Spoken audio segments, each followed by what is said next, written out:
নবীজিতে হয়রান।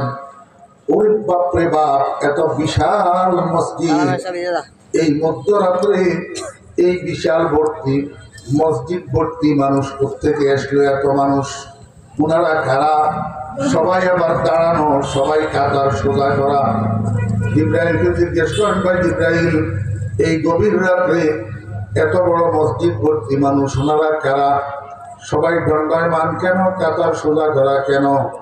আমার ভাইয়েরা, দোস্ত আবার জিবরাইল ইসলাম বলেন, ইয়া রাসূলুল্লাহ, ইনারা সবাই আপনার পূর্ববর্তী নবী রাসূলগণ। সোয়া লক্ষ প্রায় নবী রাসূল, সবাইকে আল্লাহ পাক রব্বুল আলামিন একত্রিত করছেন মসজিদে আকসার মধ্যে। আল্লাহ হাবিব জনাব রাসূলুল্লাহ সাল্লাল্লাহু আলাইহি ওয়াসাল্লাম জিজ্ঞাসা করেন, ভাই জিবরাইল, আমার পূর্ববর্তী নবী রাসূলগণ সবাইকে আল্লাহ পাক এখানে কেন সমাবেত করলেন? জিবরাইল বলেন, ইয়া রাসূলুল্লাহ, আল্লাহ পাক 2 রাকাত নামাজ পড়াইবেন জামাতের সাথে। এই সোয়া লক্ষ নবী রাসূল সবাই হবেন মুক্তাদি, আর আপনার জন্য ইমামতি মুসাল্লাটা অপেক্ষা করতেছে খালি। আপনি সেখানে যান, আপনি এই 2 রাকাত নামাজের ইমামতি করবেন, আর সোয়া লক্ষ নবী রাসূলেরা আপনার পিছনে ইক্তেদা করিয়া 2 রাকাত নামাজ পড়বে। সুবহান।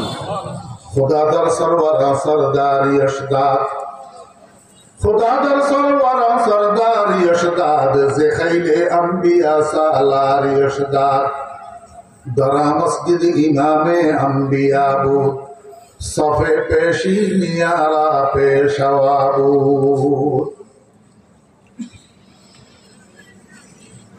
এখানে আমি আপনাদেরকে একটা নকতা বুঝাবো।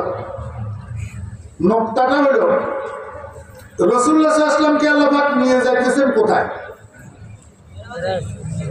রাসূল আকরাম সাল্লাল্লাহু আলাইহি ওয়াসাল্লামকে আল্লাহ পাক নিয়ে যাইতেছেন তো লামাকানে। কোথায়? লামাকান।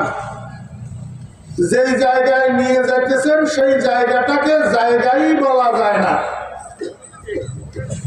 এটার নাম হলো লামাকান। লা মানি নয়, মকান মানি জায়গা।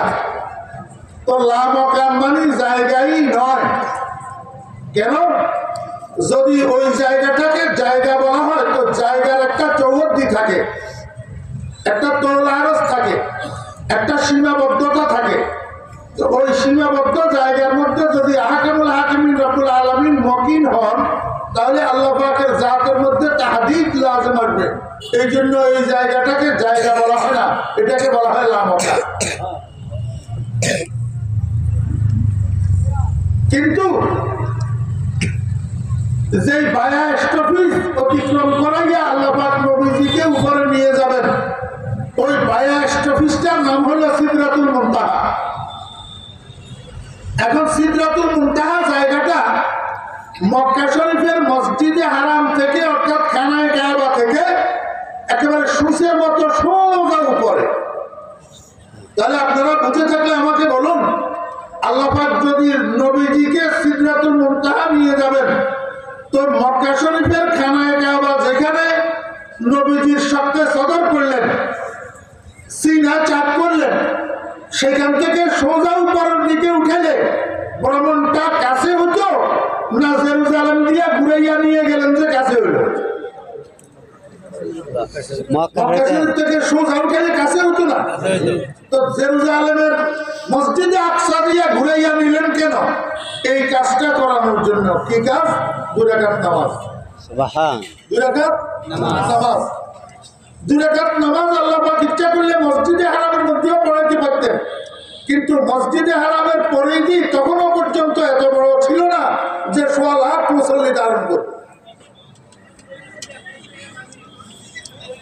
মনোযোগ আছে? Most important point.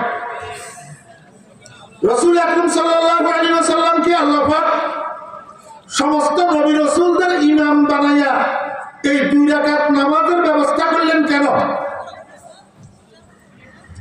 দুনিয়ার মানুষকে আল্লাহ পাক বুঝাইতে চায়, হে দুনিয়ার মানুষেরা, আমার বন্ধু মুহাম্মদুর রাসূলুল্লাহ সাল্লাল্লাহু আলাইহি ওয়াসাল্লাম যদিও দুনিয়াতে সকল নবী রাসূলের শেষে আসছে, কিন্তু মর্যাদার দিক থেকে সমস্ত নবী রাসূল থেকে আমার বন্ধুর মর্যাদা উপরে। সুবহান